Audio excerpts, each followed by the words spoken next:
अगर वसुंधरा जी मुख्यमंत्री होते तो मेरे ख्याल में वो उसको बैठने नहीं देते। क्यों? आज हमारे बीकानेर में कानून मंत्री है, लेकिन माइक पे खड़े होकर वो गीत गाएंगे। अरे भाई अर्जुन राम जी, आपका गीत गाने का समय थोड़ा ही है। तो कहीं ना कहीं तो हमारी गलती है, क्योंकि खाली हम भाजपा को दोष देते रहे उससे काम नहीं चलेगा।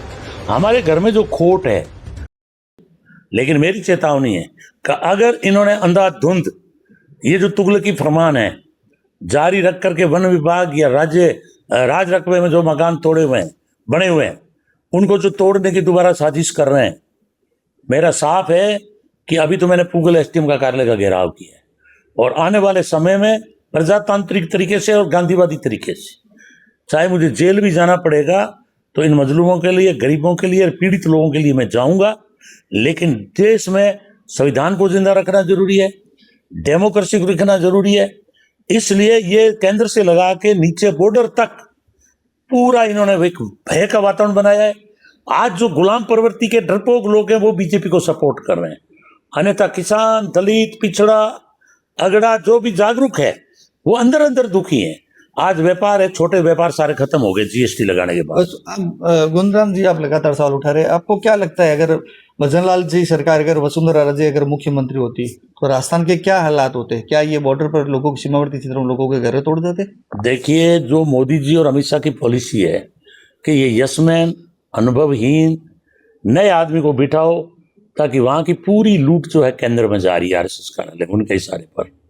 आप मध्य प्रदेश का हालात देख लो, हरियाणा का हालात देख लो, राजस्थान का हालात देख लो। अगर वसुंधरा जी मुख्यमंत्री होते तो मेरे ख्याल में वो उसको बैठने नहीं देते। क्यों? कि वो अपनी बात कहती, और वसुंधरा जी से भी गलतियां हुई है, उस कारण से आज वो भुगत रही। हमारे जैसे लोग 3 के अंदर, मैं अकेला जीता था बीकानेर में, और हमारी टिकट कटवाते टाइम वो भी नहीं बोले थे। तो वसुंधरा जी भी जो है वो जो है ना, आज इन्होंने किनारे लगा दिया। क्यों? कि मोदी और अमित शाह को जिस टाइम वो मुख्यमंत्री थी राजस्थान की तो उनको आंख दिखाती थी, तो उनकी नजरों में ये चढ़ी हुई थी कि जब हम पावर में आएंगे तो इनको वहां से चेंज करेंगे, और वही कर दिया। आज वसुंधरा जी को किनारे कर दिया। वो क्यों? राजस्थान के अंदर जितने भी दिग्गज नेता हैं वो सारे चुप है। केंद्र के अंदर मोदी और अमित शाह के अलावा सारे यशमैन है। आज हमारे बीकानेर में कानून मंत्री है, लेकिन माइक पे खड़े होकर वो गीत गाएंगे। अरे भाई अर्जुन राम जी, आपका गीत गाने का समय थोड़ा ही है। आपका स्वर्णिम काल है, आप खुद कहते हो कि बड़ा अच्छा काल है साहब, स्वर्णिम काल चल रहा है। लेकिन मैं आपसे पूछना चाहता हूं कि मुझे मात्र 2 साल मिले कैबिनेट मंत्री का पद और 5 साल राज मिला, और मैंने करोड़ों रुपए के काम करवाए हैं।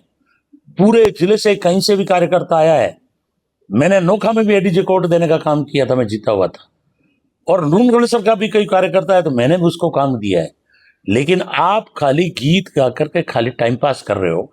इतना जरूर है कि इस बार आप 1,17,000 वोट ईवीएम के माध्यम से नहीं लेते तो आपकी हार तय थी, लेकिन आप नकली वोटों से जीते हुए हो। तो अब मैं लगातार आपके विरुद्ध में कुछ ना कुछ बोलता हूं, जबकि मैं मन से आपका विरोधी नहीं हूं, लेकिन मेरी आपकी राजनीतिक प्रतिद्वंद विरोध रहेगा।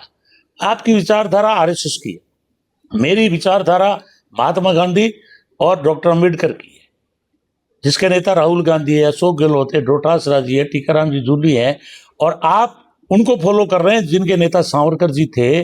आपके उनके नेता जो है दीनदयाल जी थे, उनके नेता जो है अडवाणी जी थे, आज मोदी और अमित शाह है। तो आपको वहां बोलने की आजादी नहीं है, मैं जानता हूं, इसलिए आप गीत गा के टाइम पास करते हो। मैं आपसे कह रहा हूं, फिर भी मैंने जिस तरह से नोखा में रिकॉर्ड तोड़ स्कूलें दिलाई थी, वसुंधरा जी मुख्यमंत्री थी, मैंने स्कूलें दिलाई थी, वहां मैं काम करवाता था, सड़कें बनवाई, गांव गांव में ढाणियों में बिजली पहुंचाई, उसको आज भी लोग याद करते हैं। आपको भी भजनलाल जी, आपका भी इशारे पे चल रहे हैं।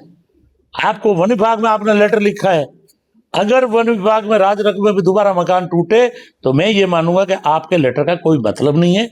आप खाली जनता में एक अच्छा माहौल रखने के लिए, और आप ये कहोगे कि भी मैंने तो पत्र लिखा था, लेकिन अगर उनकी टूट फूट रुक गई, आगे से कोई कार्रवाई नहीं हुई, हम तो आंदोलन करेंगे, लेकिन अगर टूट फूट हुई तो मैं ये मानूंगा कि आपकी भी उसमें सहमति है।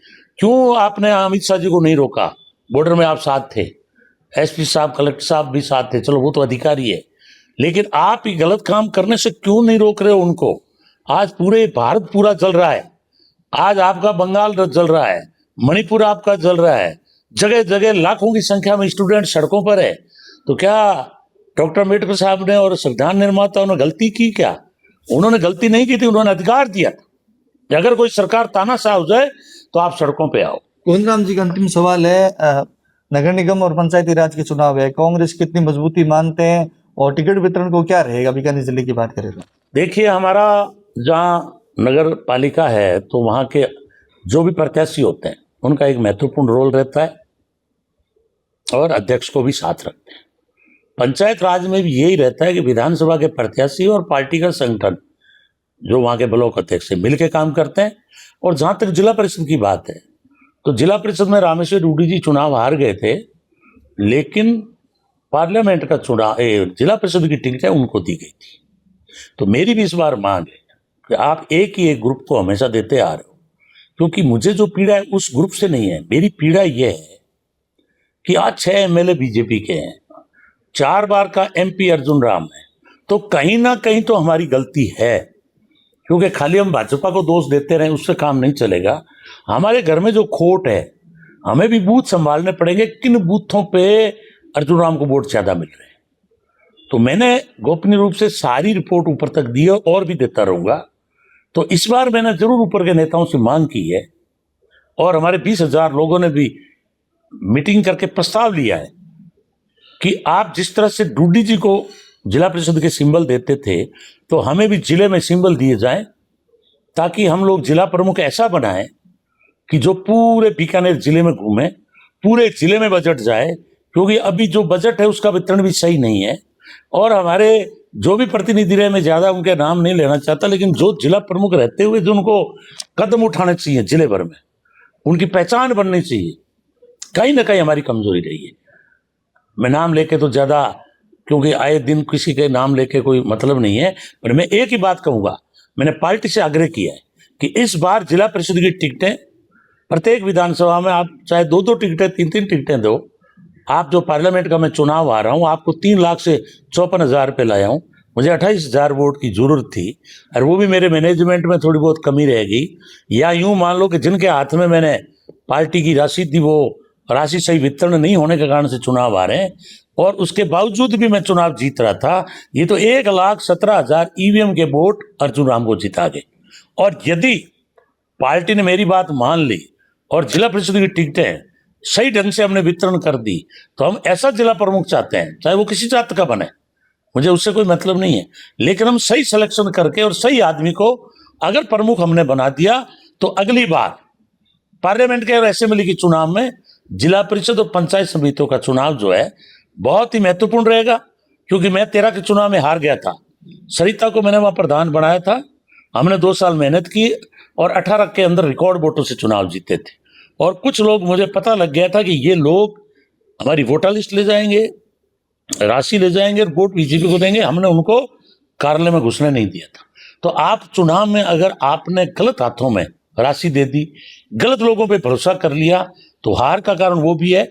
और बीकानेर जिले में मैं यही मान रहा हूं कि अंदरूनी अगर हमने खुद ने अपनी पार्टी में सही ढंग से सुधार करके और अगर हमने सही हाथों में वोटर लिस्ट दे दी, अच्छे कार्यकर्ताओं की पहचान कर ली, अच्छे लोगों को अगर हमने लोक संगठन में खड़ा कर दिया, तो मैं कह रहा हूं कि अगली बार एक आधी सीट का तो मैं कह नहीं सकता, लेकिन आप देख लेना बीकानेर जिले में कांग्रेस का परचम लहराएगा और जिला प्रमुख भी कांग्रेस का बनेगा।